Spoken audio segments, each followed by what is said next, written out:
Far beyond the orbit of Neptune, where the sun looked like a cold star and space was silent like a grave, a faint signal flickered on a forgotten satellite screen. The signal was weak, strange, and nothing like the usual cosmic noise. For weeks, it pulsed once every hour, almost like a heartbeat in the dark. Then one day, the signal stopped. That was when the human research vessel Horizon Dawn received its orders: investigate the unknown object.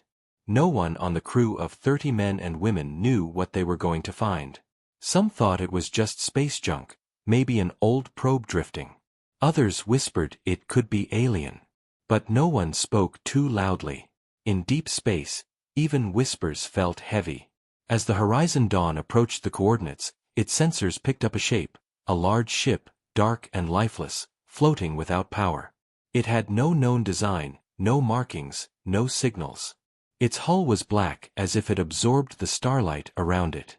The crew stared at the screen, their eyes wide. The captain, Elena Ward, gave the order: bring us closer. Scan for life.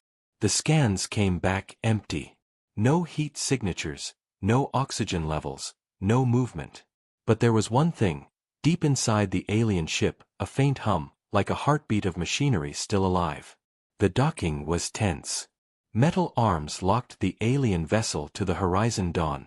The airlock opened with a hiss. 3 explorers, dressed in armored suits, stepped inside the unknown. Their flashlights cut through the darkness. The corridors were narrow, built for a species not quite human. Strange symbols lined the walls, glowing faintly in the dark. It was silent. Too silent.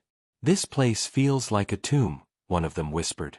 But deep inside, the hum grew louder. After hours of searching, they found it. A massive spherical chamber, filled with floating rings of metal and a bright core pulsing in the center. It was alive. Not like a creature, but like a heart made of stars. Wires ran through the walls like veins. This must be the power source," said Dr. Wren, the chief scientist. But the readings confused them. The energy was beyond anything humans had built. It was bending space slightly around it. A warp core. The team set up equipment around it. They tried to connect scanners, but the core reacted. Its pulse quickened, lights rippled along its rings, and for a moment the entire alien ship groaned as if waking from a deep sleep. The crew froze. Nothing else happened, but a strange static filled their radios. "Captain, it's unstable," Dr. Wren warned. "We should take it and leave before something comes looking." Captain Ward faced a choice. Leave it floating in the void, or bring it back to Earth. She looked at the silent black hull around her and made her decision.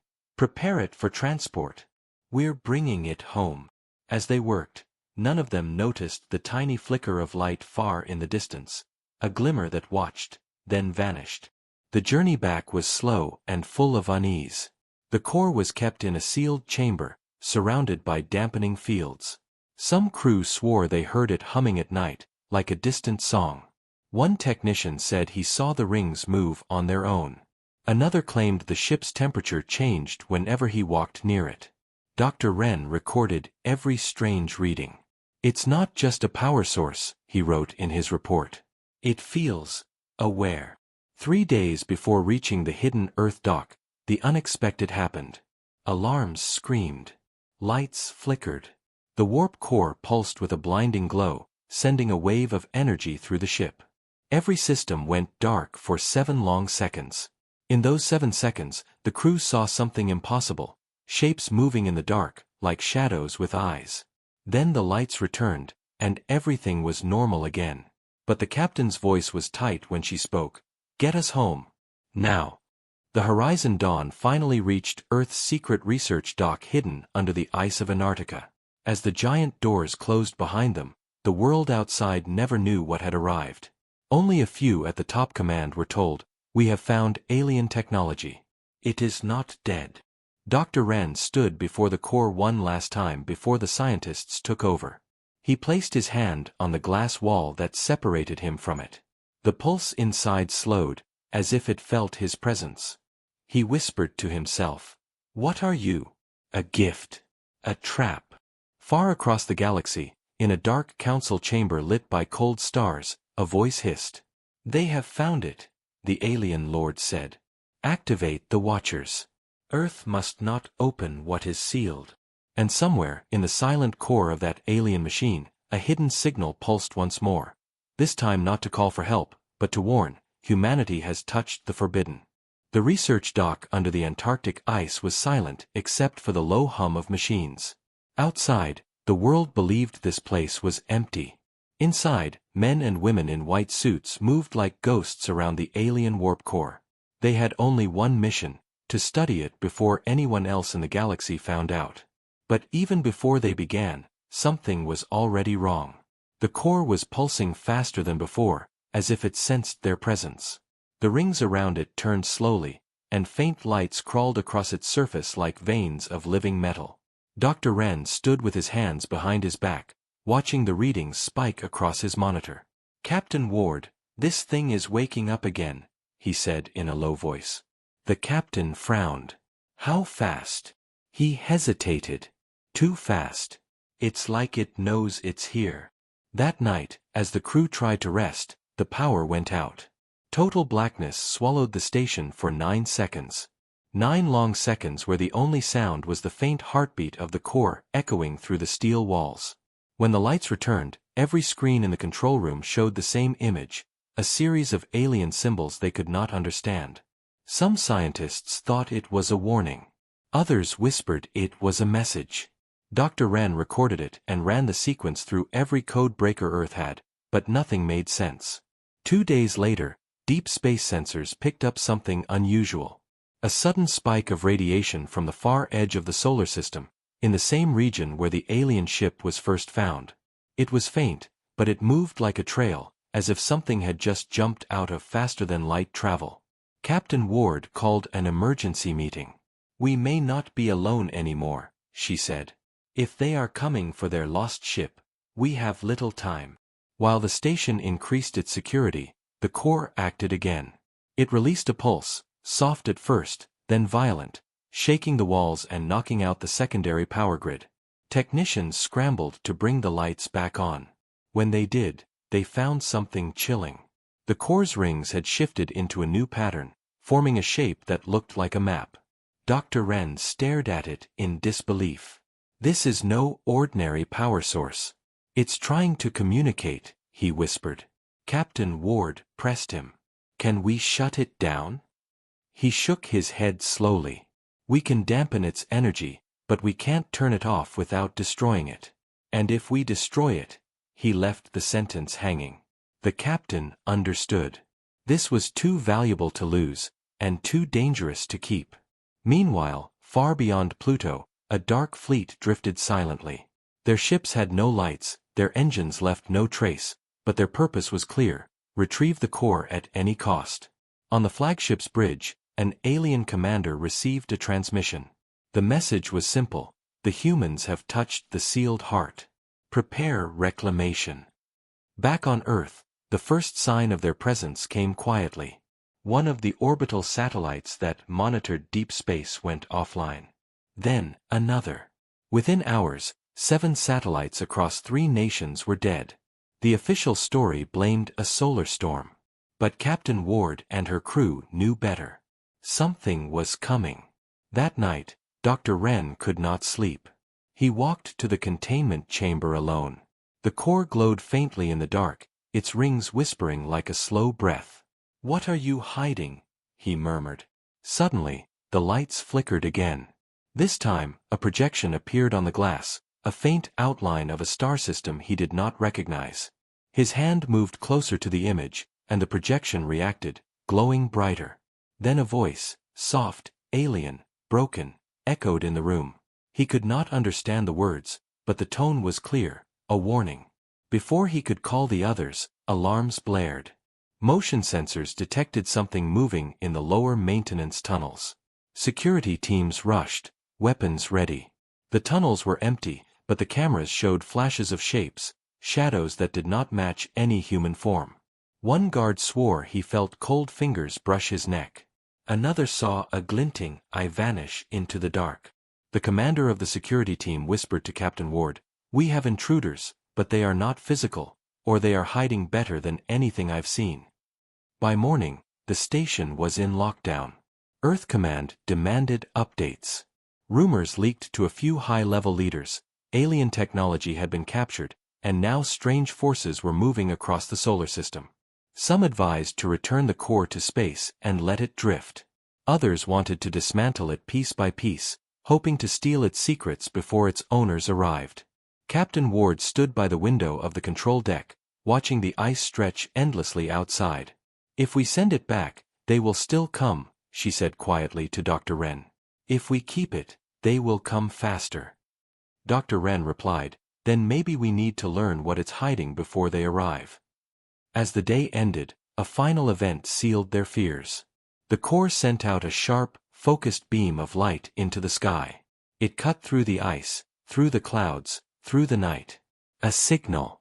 It lasted only 3 seconds, but the message was clear to anyone watching the stars. The core was calling out. Not for rescue. For confrontation. In the deep cold of space, the alien fleet changed direction. The commander smiled, a slow, cold smile full of teeth. "Prepare the reclamation strike," he ordered. "The humans think they are hunters. Let them see what it means to be prey." And on Earth, in the silent research dock, the humans prepared as well. They did not know what kind of war was coming, but one thing was certain: the game had already begun, and the first move had been made, not by them, but by the heart they tried to steal. The research dock had not slept for 3 days. Every corridor smelled of burnt circuits and cold metal. Men and women in white coats moved quickly, their eyes heavy but sharp. The alien warp core pulsed in its containment chamber like a living heart, its glow stronger than before. Every time the rings rotated, the air pressure in the room changed slightly, as if the core was breathing. Dr. Wren stood in front of it with a tablet in his hand, reading the strange symbols that had appeared again on the glass. They were clearer now, more structured, almost like a pattern. "It is trying to talk to us," he whispered. Captain Ward stepped beside him, her jaw tight. "Or it is warning its masters where to find us," she replied. The station had been on high alert since the light beam shot into the sky. Satellites were still going dark one after another, and Earth Command had started to prepare backup evacuation routes. Rumors spread through the crew like cold wind. An alien fleet was on its way. Some believed it would take weeks. Others said days. No one felt safe. At 0300 hours, the core activated again. This time, it did not send a beam. It changed its shape. The outer rings moved apart slowly with a metallic whisper, revealing a new layer beneath. It looked like a crystal web, glowing with thin blue veins. The scientists rushed in, their instruments screaming with high readings. Dr. Wren tapped his earpiece. "This is a second layer. It was hiding something." Captain Ward leaned closer to the glass. "Is it opening by itself or reacting to us?" Dr. Wren did not answer immediately. He watched the patterns on his screen. "It's reacting to our proximity, to our signals, like it wants us to see." Suddenly, the chamber lights went out again, but this time only for 4 seconds. When they returned, a strange mist hung inside the containment area. The core's glow dimmed, then flared violently, throwing shadows across the walls. One technician fell backward, swearing he saw a figure standing between the rings, a tall shape with long arms and no face. The cameras showed nothing, only static. Captain Ward ordered extra guards on the lower decks. "If something is hiding in that mist, we will find it," she said, though her voice betrayed a hint of doubt. By dawn, Dr. Wren made a breakthrough. The crystal web in the second layer was not just structure, it was a map. It showed lines of energy connecting distant points in the galaxy. Warp gates. Hundreds of them. He traced the routes with his finger, each one leading to different regions marked by alien symbols. "This is not just a power core," he said to the gathered team. "This is a key. It connects entire systems." The revelation hit them like cold water. With this map, humanity could travel far beyond its known space, or open pathways for something else to come in. Captain Ward sent a coded message to Earth Command. The reply was short. Proceed with extreme caution. Do not destroy the core. Do not let it leave. Meanwhile, the alien fleet that had been moving silently in the dark picked up the signal again. Their leader, a pale-skinned creature with silver eyes, stood before a holographic display showing Earth's position. The seal is broken, he hissed. They will learn too much. We cannot allow it. Back on Earth, the pressure inside the research dock grew heavier. The crew was split. Some wanted to continue dismantling the core, layer by layer, to unlock its full secrets before the aliens arrived. Others believed it was a trap. Every layer they opened sent another signal to the enemy. Tensions rose. Arguments broke out in the hallways. Captain Ward kept control, but barely. That night, Dr. Wren stayed again in the containment chamber, staring at the map. He noticed faint pulsing lines along its edges, almost like threads leading out of the frame. Following them, he activated a low-frequency scan. A new image appeared, hidden coordinates at the edge of the galaxy. Not a star system, but a void. A place marked only by one alien word that the translation algorithm offered: prison. He froze. Why would a power core have coordinates for a prison? He whispered. The rings shivered as if they heard him. The next morning, the first physical signs of sabotage appeared. 3 storage doors were found open with their locks melted. Surveillance footage showed only static during the time. One of the guards disappeared for an hour and was later found wandering near the core chamber, eyes blank, memory empty. The medical team checked him, no drugs, no head injury, but his voice was cold when he whispered, "It wants to go home." Captain Ward ordered all crew to carry pulse weapons and to report any unusual behavior. "We are not just studying an object anymore," she told them. "We are dealing with something alive, or worse, something controlled." Hours later, the core opened a third small segment. This one revealed a cylindrical piece inside, a shard of metal glowing faintly. The sensors screamed again. "Captain, this shard is broadcasting on frequencies we cannot trace," Dr. Wren said, panic rising in his voice. "It's calling something." Far above the Earth, a hidden listening post received a ghost signal. The alien fleet accelerated. Time was running out. The crew debated destroying the shard, but Earth Command overruled. "We want it intact," the message said coldly. "Humanity has been blind for too long. This is our chance to see." That night, as the ice storms howled outside, Dr. Wren made a decision of his own. He placed a small scanner inside the open layer and began copying everything: the maps, the signals, the hidden coordinates. If Earth Command failed, someone had to know what was coming. In the last hour before dawn, the core pulsed one more time, but this pulse was different. It sent a wave through the entire station. Lights dimmed, glass cracked, and for a brief moment everyone heard a sound in their minds, not through their ears but inside their skulls. A whisper. A single word, clear and heavy: awaken. When silence returned, the crew stared at each other with pale faces. Dr. Wren looked at the readings and felt a cold weight in his chest. The core was no longer waiting to be studied. It was unfolding itself. And now, it was awake. The storm above Antarctica raged for 2 days, hiding the secret dock beneath thick layers of ice and roaring winds. To the world, it was only a natural storm.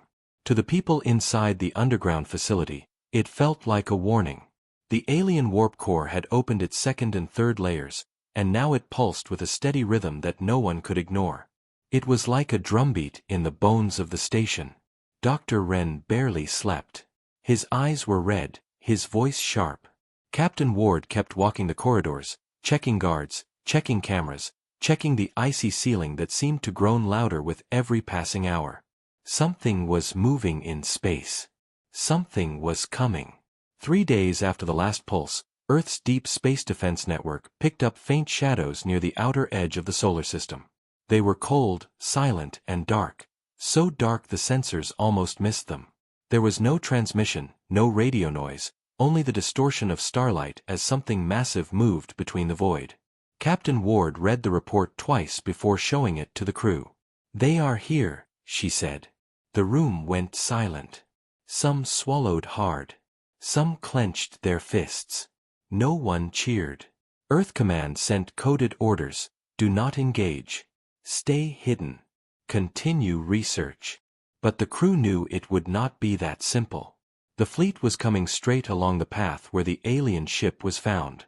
They were not searching randomly. They knew. That night, the warp core reacted again. It glowed brighter, the rings turning faster than ever before. A low vibration filled the entire facility. Doors rattled. Lights flickered. One guard fell to his knees, clutching his head, screaming that he heard voices in a language he could not understand. Dr. Wren and his team rushed to the chamber and froze. The core was projecting something again, a rotating sphere filled with moving dots. It was a fleet formation. The dots were closing in on Earth. Captain Ward tightened her jaw. "They are not here to talk," she said. Dr. Wren whispered. "They are here to take it back, or to silence us." The next morning, all civilian communication satellites on the dark side of the planet went silent. News agencies called it a solar flare. The crew knew the truth. The aliens were cutting the eyes of Earth one by one. Inside the facility, fear began to creep like frost. The scientists worked faster, peeling away the fourth layer of the core. It was hard. The alien alloy resisted every tool. Laser cutters overheated. Magnetic probes burned out.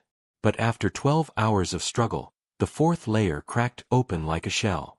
Inside, they found something unexpected, a ring of smooth crystals that emitted a faint, steady signal. When decoded, the signal played a pattern. 3 tones, repeated every 10 seconds. It was not random. It was a call-and-response code. "This is how they track it," Dr. Wren said. "This is their beacon." Captain Ward's hand hovered over the emergency protocol. "Can we shut it off?" she asked. Dr. Wren shook his head. "We can only dampen it, not stop it. If we destroy it, the whole core might collapse, and the energy inside, we don't know what that will do." As they argued, a new report arrived. A faint ripple of gravity was detected near Neptune. Something big had just entered the system, far bigger than any known human ship.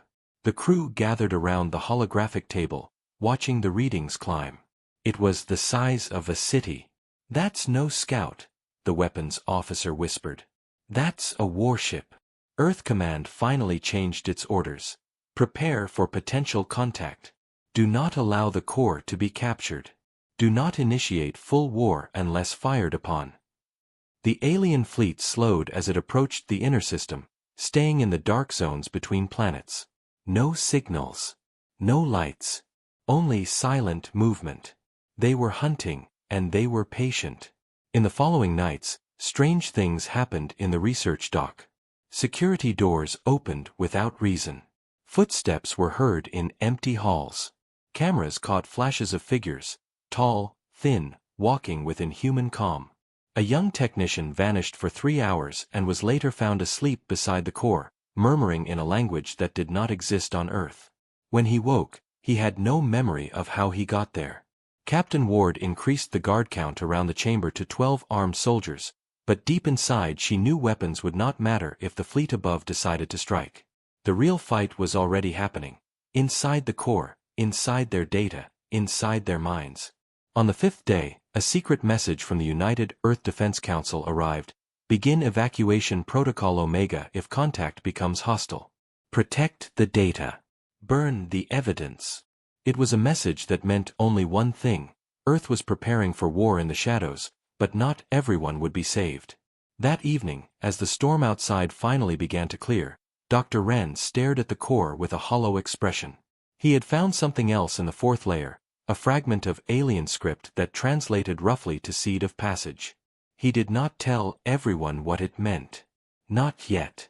But in his notes, he wrote one chilling line: "This is not a weapon. This is a door."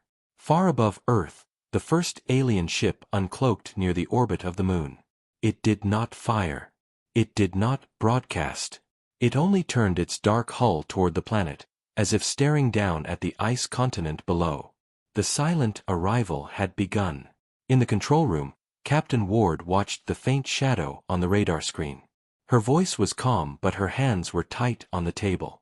"They know we have it," she said. "The only question now is, how long will they wait before they take it?" And in the cold chamber, the warp core pulsed again, each beat faster than a heartbeat, as if it too was waiting for the moment when the sky would break. The moon hung cold and silent as the alien warship stayed hidden in its shadow. It did not move, it did not fire, and it did not speak. It only watched. On Earth, the storm above Antarctica cleared, revealing the secret dock beneath a frozen sky. But inside the facility, there was no relief. The crew felt the weight of eyes above them, watching their every move.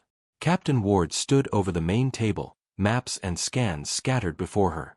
"They are waiting for us to make the first mistake," she said. Dr. Wren rubbed his tired eyes. "Or they are waiting for the core to finish what it started," he replied. That night, a transmission arrived. It was faint, broken, and carried on an unknown frequency. It came from the moon. The alien fleet had finally spoken.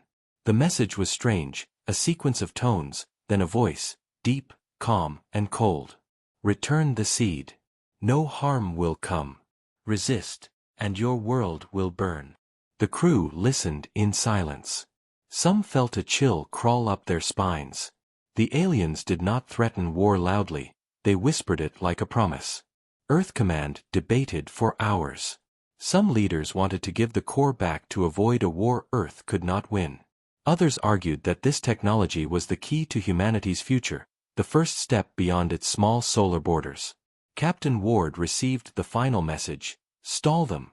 Buy time. Learn everything you can." The next morning, the aliens sent another message, this time clear and calm, almost polite. They offered a meeting near Mars, a neutral zone. They promised safety, peace, and understanding if the core was returned. But the crew had seen too much. They knew the fleet carried weapons bigger than cities, and their silence had never been peace, it had been hunting. Captain Ward called her officers. "We will send them a reply," she said. "Tell them we are considering their offer. Tell them our leaders need time." The message was sent, a mask of diplomacy to hide the truth. While the aliens waited, the humans worked in secret. Dr. Wren and his team began opening the fifth layer of the warp core. It was harder than before, as if the core now resisted their tools. Every touch sent a shockwave through their instruments.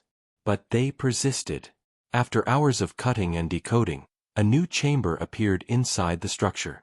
This one contained something like a memory crystal, glowing with a deep red light. The readings spiked dangerously high. "This is not just a power source anymore," Dr. Wren whispered. "This is a brain." When they connected it to the scanners, images began to flow. Blurry shapes, alien figures walking in long halls, maps of warships, strange gates made of light, and something darker, a symbol that matched the alien fleet now hiding in the dark. The crystal was a recorder, a library of their movements, their paths, their weaknesses. Captain Ward's eyes hardened. "If we can read this, we know how they move, how they strike. This is not a seed. This is their heart." But there was a danger. The crystal was protected by a hidden failsafe. If they accessed too deeply, a signal would be sent. The engineers found fragments of code inside, self-destruct, overload, and something else, an alien phrase that translated roughly to "cleanse the thief." Meanwhile, in space, the alien fleet grew restless. The commander sent a final warning: "Return what is ours within 3 cycles, or your sky will burn." The message reached Earth Command, but the reply was silence. Humanity was playing a dangerous game of delay. Inside the dock, the tension cracked.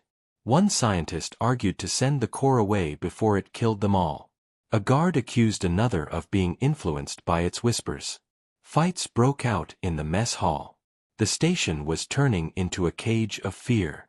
Dr. Wren, however, had a plan. "If we can access the crystal without triggering the failsafe, we can create a copy. A blueprint. With that, we can build our own warp gates before they strike."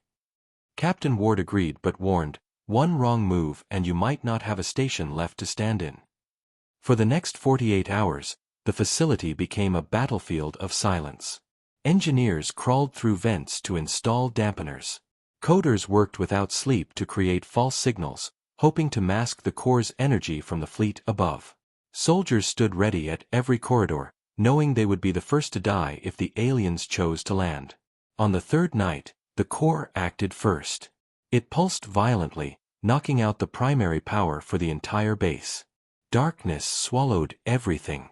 In the brief glow of emergency lights, some swore they saw tall shadows moving through the halls, touching the walls, listening. When power returned, 2 data servers were wiped clean, their contents erased as if they never existed. Captain Ward slammed her fist against the table. "It is not just a device," she said. "It is working against us." Dr. Wren looked at the data they had managed to save. There was one pattern repeated again and again in the alien records. A series of coordinates leading to a cluster of stars unknown to human charts. At the center was a symbol, a circle with 3 lines crossing it. The translation algorithm offered one word: origin. He stared at it for a long time. "This is where it was made," he whispered. "And maybe where it must return." The crew debated a desperate idea. What if they sent a false signal, pretending to return the core but leading the aliens away from Earth? It was risky. If the aliens discovered the trick, war would start instantly. But if it worked, humanity would gain precious weeks to prepare. Captain Ward approved the plan. "We will play their game," she said. "But we will not play it fair."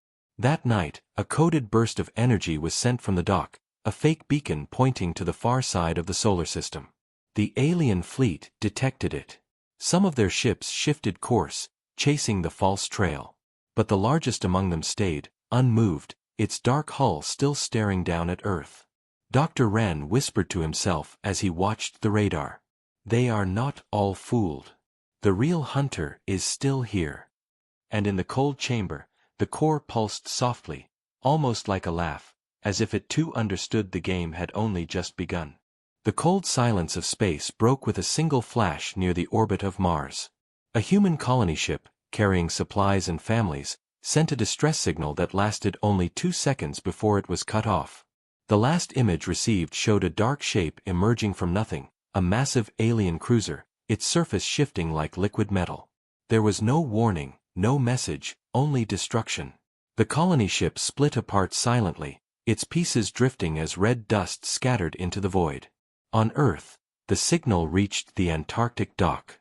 The crew watched in silence as the fragments floated across the holographic screen. Captain Ward clenched her jaw. "This is their warning," she said. Dr. Wren whispered.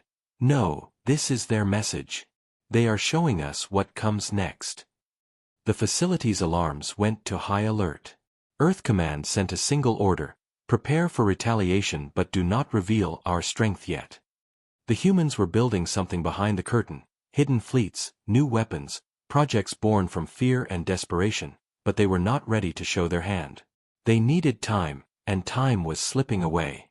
The warp core pulsed faster that night, almost joyful, as if it felt the chaos it had created. Its rings turned slowly, glowing in patterns that no one could decode. Dr. Wren stared at the readings. "Every move they make is connected to this thing," he said. "They are not just here for it. They are using it to guide their strikes." The 5th layer had given them maps, coordinates, and glimpses of the alien network, but it was not enough. They needed more knowledge, more leverage, something that could turn the tide. Against Captain Ward's better judgment, Dr. Wren ordered his team to begin dismantling the 6th layer. Sparks flew as alien metal resisted their tools, humming like a beast in pain. Hours passed. Sweat gathered on foreheads. The temperature dropped. Finally, the layer cracked open, revealing a hollow chamber filled with thin threads of light. They moved on their own, weaving patterns in the air. "This is information in motion," Dr. Wren whispered. "It is rewriting itself." The moment they scanned the threads, the alarms howled.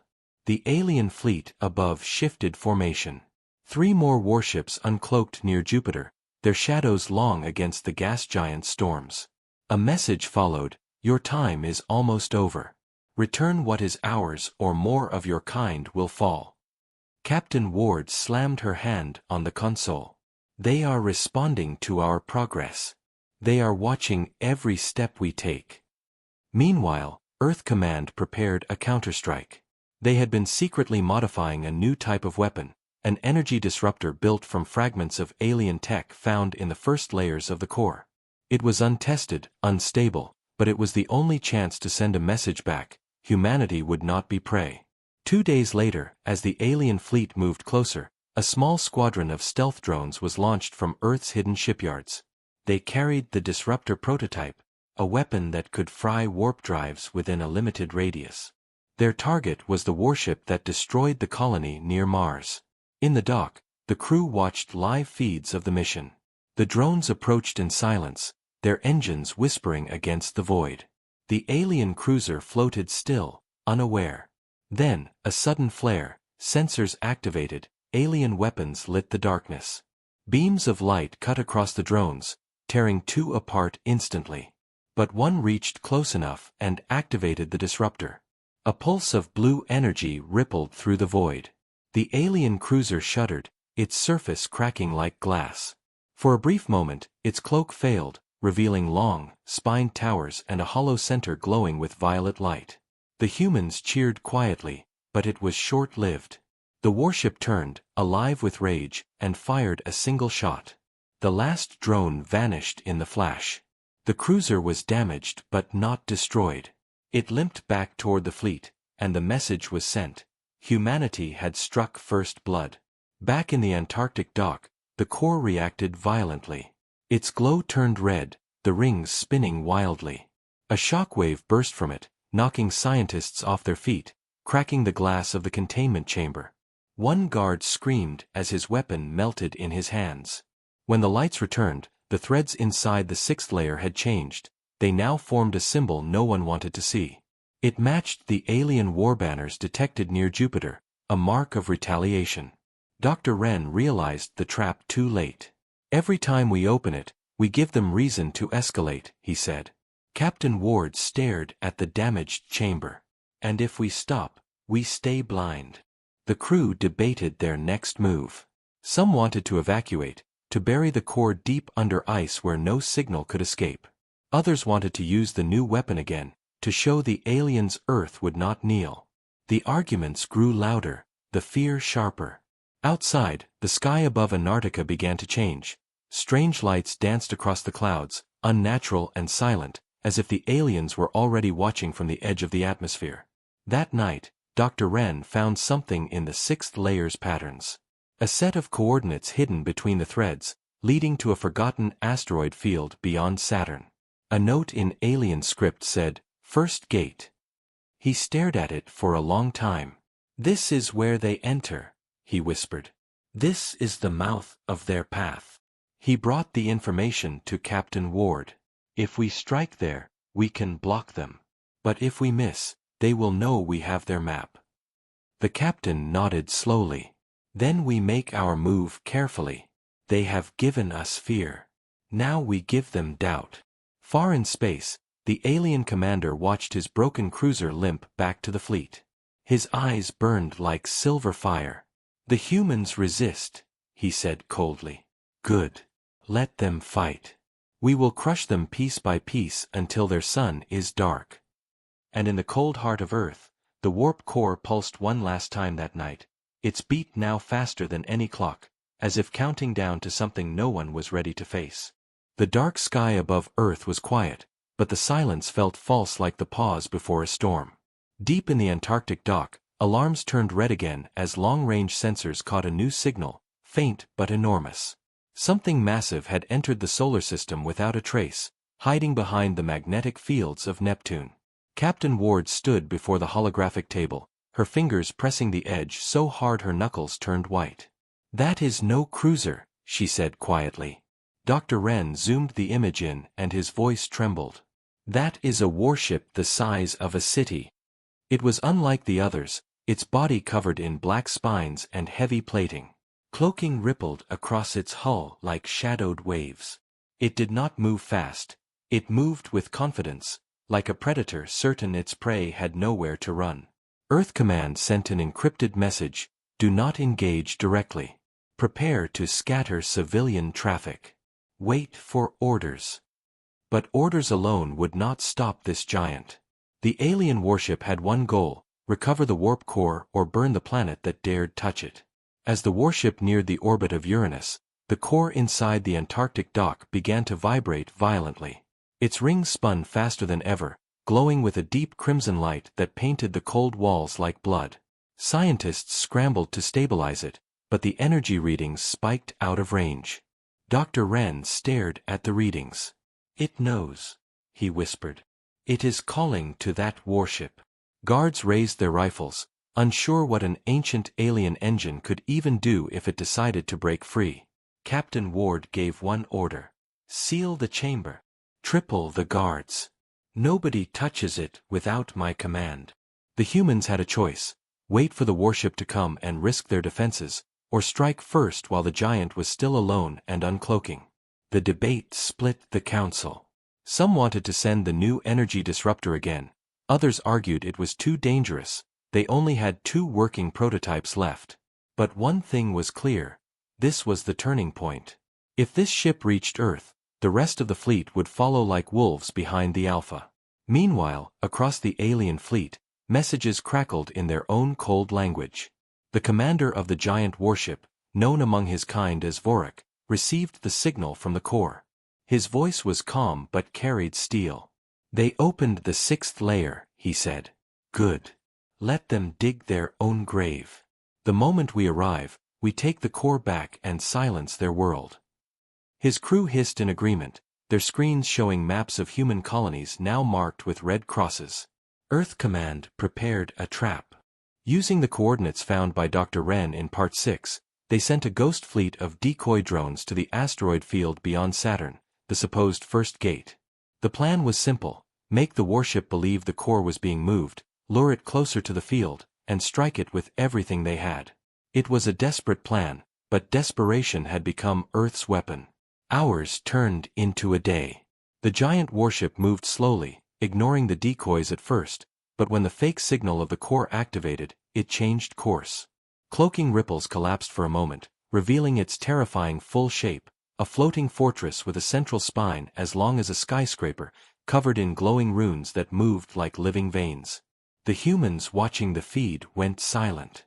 One whispered, "How do we fight that?" The trap was set. A team of covert ships armed with human-alien hybrid torpedoes hid among the rocks of the asteroid field. Dr. Wren monitored the warp core in the dock, praying it would not betray them. Captain Ward suited up aboard the hidden strike ship, Titan Spear, her face hard but her hands shaking just once before she tightened her gloves. "This is our chance," she told her crew. "We miss this, we may never get another." When the warship entered the field, the ambush began. Drones lit up, torpedoes streaked across the void, disruptor pulses fired like thunder. The first blast hit the warship's flank, tearing a portion of its cloak apart. Sparks of alien energy scattered like falling stars.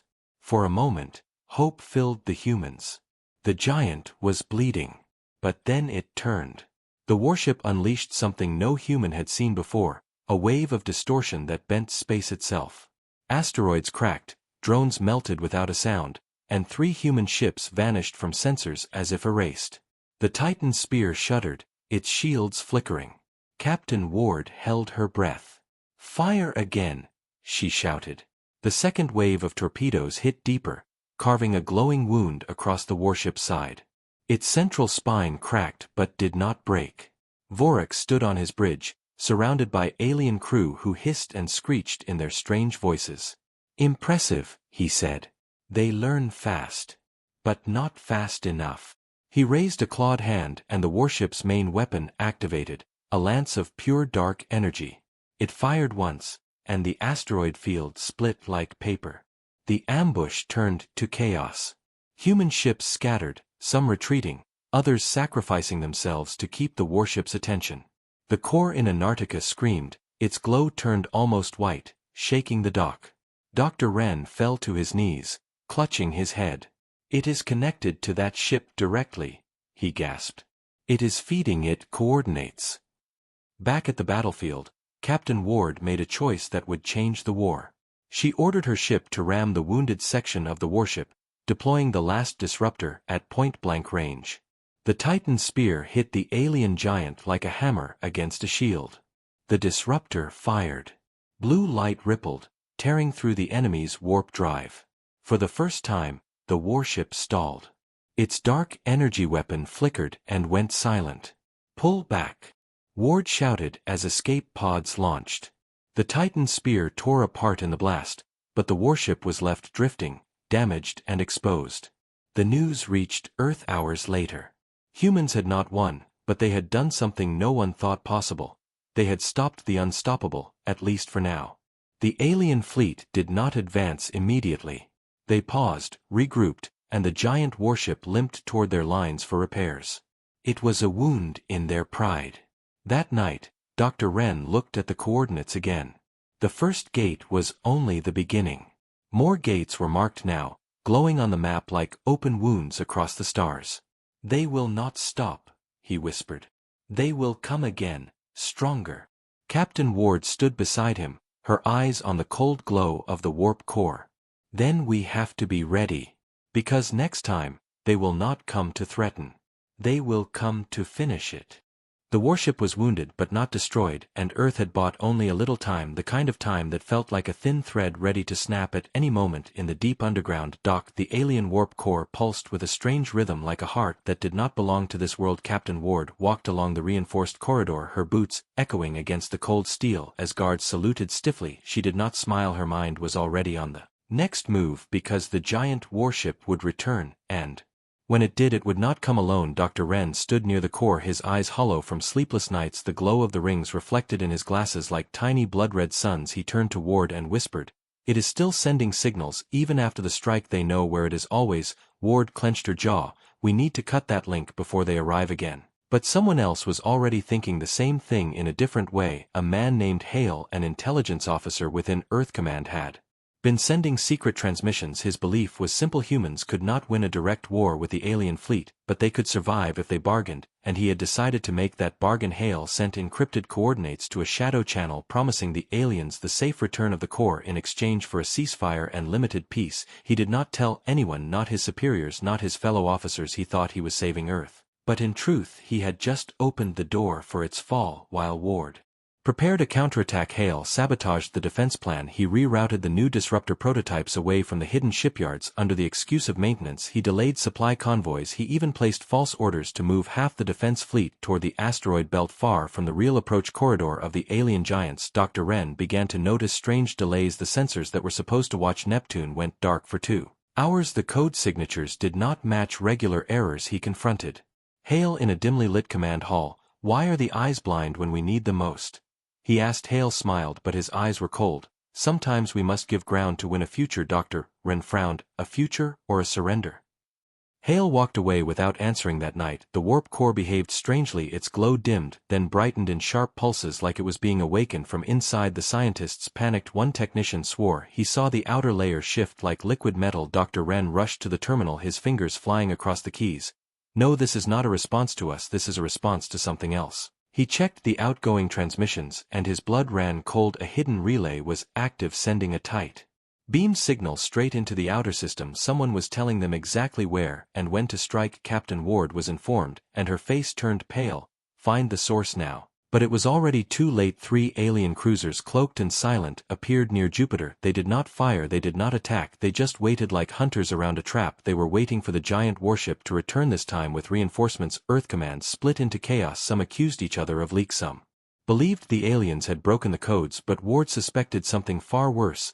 "There is a traitor among us," she said quietly, only to Dr. Wren, "and if we do not stop him, the next attack will not just wound us, it will gut us." They decided to move the core secretly again, but Hale learned of it. He changed the transport orders so the convoy would pass near the hidden alien cruisers. When the convoy launched 2 days later, it never arrived. No debris was found, no signals, only silence. The warp core in The Antarctic dock remained, but the aliens now had proof of human desperation and more reason to strike hard. The giant warship had repaired itself enough to travel. Its hull still bore the scars of the ambush, but its weapons glowed again. Vorik, the alien commander, received Hale's message of progress and smiled, his rows of teeth reflecting the dim blue light of his bridge.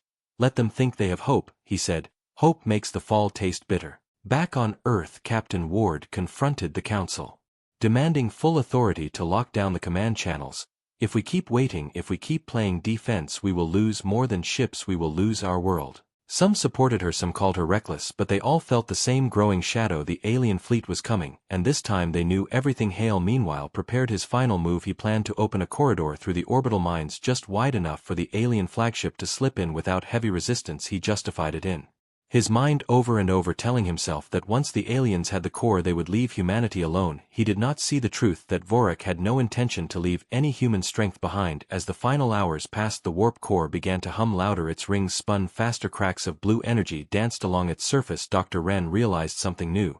"The core is not just a power source," he whispered. "It is a key, a beacon, and a seed all at once. If they combine it with their fleet, they will not just pass through gates, they will open them anywhere." Ward's fists tightened around the rail. "Then we cannot let them have it, even if it means destroying it." But destroying it was easier said than done. The core's layers were resistant to all human explosives, and its internal field melted cutting tools. The only thing that could damage it was the same disruptor energy they had nearly used up. Hale sent one last signal to the alien fleet. His words were simple: "The path is open, take what is yours." And as the stars shifted over the horizon, Earth's long night began to thicken. The alien cruisers moved silently, their engines barely a whisper. The giant warship followed like a black moon, and in the dark halls of the Antarctic dock the scientists and soldiers prepared for a siege they did not know would be betrayed from within. The night over Earth was filled with artificial stars as defense satellites armed with railguns and missile pods glowed faintly like a broken net stretched across the sky. In the cold Antarctic dock, the alien warp core pulsed faster, its glow now like a heartbeat. Before panic, Captain Ward stood at the main command table staring at a map full of red markers, each one a signal from the approaching alien fleet. She knew the cruisers had already breached the outer mines, and that the giant warship was leading them closer. Dr. Wren beside her scrolled through intercepted transmissions, his fingers shaking as he decoded fragments of alien chatter. "They are not here to negotiate, they are here to take everything," he said quietly. Ward nodded. "Then we hold them here, or we lose everything beyond the orbit." Alarms rang across the underground facility. Soldiers ran to their positions, heavy doors locked in sequence, and automated guns whirred to life. The Antarctic dock had been built to survive an asteroid strike, but not an invasion from within. Earth Command finally approved Ward's request for full lockdown, too late, because the traitor Hale had already set his final act in motion. He used his clearance to open a maintenance corridor that bypassed half the minefield. His encrypted message to the alien fleet blinked green on his wrist console: "Path clear, begin extraction." As he walked away from the control deck, no one noticed the faint hum of the emergency locks being overridden. Outside, the icy winds howled as shadows broke through the clouds. The alien cruisers appeared first, their hulls dark and angular like floating knives. They released swarms of drones, each drone a small cutting tool and weapon combined. They began to cut through the outer walls while cloaked support ships jammed human radars. Missiles fired from the defense platforms, but many went astray, their guidance corrupted. Ward ordered manual targeting, and the first alien drones were torn apart by rapid-fire railguns, but more came. Like a tide, Dr. Wren shouted over the chaos: "They want the core alive, not the city, but if they take it, everything else dies anyway." Deep inside the core chamber, the rings spun violently, blue arcs scraping the walls. Scientists tried to stabilize it, but every command was overridden by an unknown code, Hale's code, hidden in the system like a parasite. Ward finally caught him in the upper corridor where he was transmitting again. She drew her sidearm and aimed. "You opened the gates," she said, her voice calm but sharp. "You sold us for promises they will never keep." Hale did not flinch. "They would have burned the planet anyway. This way maybe some will survive." Ward fired a warning shot near his feet. "Shut it down, or I swear you won't live to see them land." Hale laughed bitterly. "You think you can win this with honor? There is no winning, only choosing who dies last." Before she could shoot him again, he activated a failsafe. The doors behind him locked, and gas flooded the hall, forcing her to retreat. Hale escaped into the lower tunnels. The aliens breached the first layer of defense, their drones now inside the outer corridor. Humans fought fiercely, each room a furnace of sparks and screams. The air smelled of ozone and burning metal. The giant warship appeared above the Antarctic ice, its shadow swallowing the horizon, its weapons not firing yet, only scanning like a predator circling its prey. Ward regrouped her forces near the core chamber. "We cannot let them extract it, we destroy it now." Dr. Wren shook his head. Standard explosives will only feed its energy. The only thing that can collapse it is the prototype disruptor, and we have only one left. A team prepared the disruptor, a sleek black device with glowing coils. They placed it at the base of the core, but the activation sequence required manual alignment. Inside the rotating rings, a death sentence ward volunteered, but Wren stepped forward. This is my work, my mistake, I go. While they argued, the alien boarding teams cut through the inner wall, their shapes tall and armored, their weapons silent and bright. The corridor turned into a storm of plasma. The defenders fell back inch by inch. Hale appeared on the alien frequency, his voice cold. I have done what I promised, now honor the deal.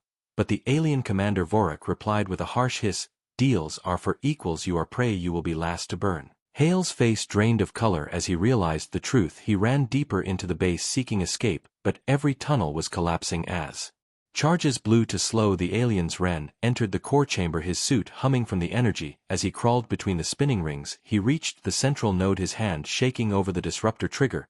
Forgive me for what this knowledge brought, he whispered. The aliens broke through the final barrier. Ward screamed for the trigger to be pulled, but Wren hesitated 1 second too long. A plasma bolt struck his side. The disruptor slipped, but his other hand slammed it into place. A wave of white light flooded the dock. The warp core screamed like tearing metal. Its rings slowed, then cracked. Pieces of alien metal floated and melted. The shockwave threw both humans and aliens to the ground. The giant warship above shuddered as its link to the core was severed. Ward dragged Wren out, half burned, but alive. The core was not fully destroyed, but broken, unstable, its energy leaking like a wounded star. The alien boarding teams retreated for the moment to avoid the discharge, but Vorak was furious. His flagship began charging its main cannon. Hale was found crawling through a ventilation shaft, his transmitter still active. Ward pointed her weapon at him, this time no words, only a shot. The traitor fell. Silence fell with him for a moment. Only the hum of the dying core remained outside. The sky burned with streaks of fire as alien reinforcements entered orbit. The siege was not over, it had only begun, but now humanity had one last chance.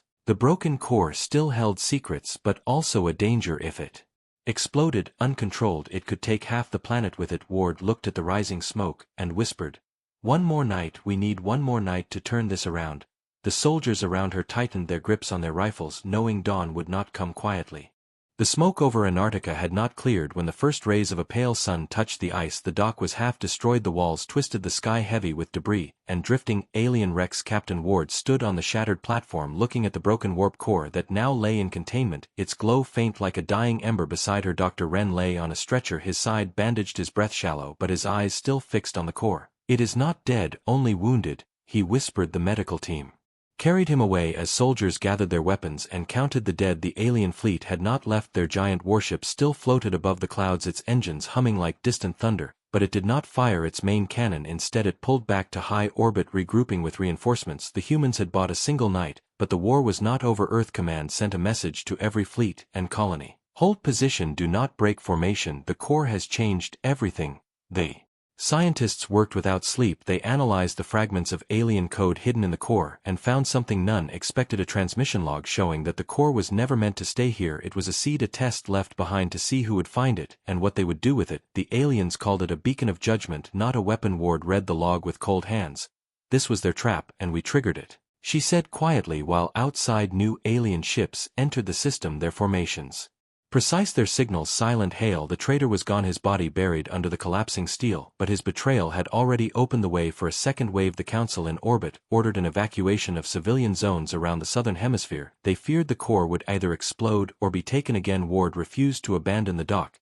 If we run, they will follow. If we stay, we might turn this into their grave. She ordered the engineers to prepare the remaining disruptors. The defense satellites were rearmed and hidden artillery positioned under the ice. Wren regained consciousness near midnight, his voice weak.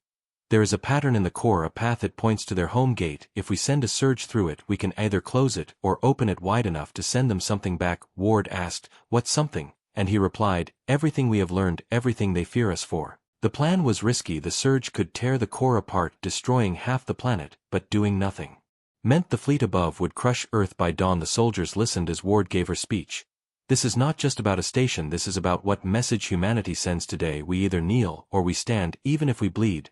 The teams moved like ghosts in the ice tunnels, planting the surge coils while the giant warship above adjusted its angle, its main cannon glowing blue. The aliens sent one final message in their harsh language. Return the seed, or your son will be silenced. Earth did not answer. The countdown began. The core started to hum again, its cracked rings spinning faster, blue arcs shooting across the chamber. Ren placed his hand on the control node. Now or never, he said. The surge activated. A column of light shot into the sky, piercing the clouds and touching the alien flagship. The warship trembled, its shields flaring, sparks flying across its hull. Then the impossible happened. The warp core opened a gate, not to bring them in but to send them out. The flagship and 3 cruisers were pulled into the rift, screaming in distortion, their weapons cut off mid-charge. The sky tore open like fabric and then sealed, leaving only fragments behind. The remaining alien ships scattered, some retreating, others charging in anger. Their formation broken. Human railguns tore through the closest one. The battle above turned chaotic. Ward watched the readings, her heart pounding. We did it, Ren smiled weakly. No, we only showed them we can fight. Because even as the gate closed, a new signal arrived. From deep space, stronger, older, and colder than the first. It was a warning, a set of coordinates far beyond the galactic arm, and a single alien phrase repeated in 1,000 frequencies. The Watchers have seen you. Earth Command went silent. The Council argued what it meant. Some said it was a threat, others a call for trial. Ward looked at the stars and felt only the weight of the next war. She ordered the core sealed in a black vault under the ice, guarded by every weapon they could spare. This is no prize, this is an invitation, and we answered, she whispered as the night wind swept the snow across the ruins. Ren asked her quietly, will they come again? And she replied, they will, and next time they will not underestimate us. The soldiers lowered their rifles, the engineers shut down the disruptors. The dock became both a tomb and a fortress above. In orbit, the first human fleet arrived, battered but ready. The news spread across the colonies that Earth had stood its ground and torn a hole in the enemy's pride. The people called it victory, but those who saw the core knew it was only the first move in a larger game. Somewhere in the dark, the Watchers listened and prepared their own fleets. The story of the concealed warp core would become the story of how humanity stopped being prey and became something the galaxy would have to fear or respect. As the last fires faded, Ward closed her eyes for a moment of silence for the fallen, then opened the channel to all forces. This is Earth, we are still here, we are not finished. And in the distance beyond the horizon, a strange echo answered, not in words but in a pulse that shook the stars.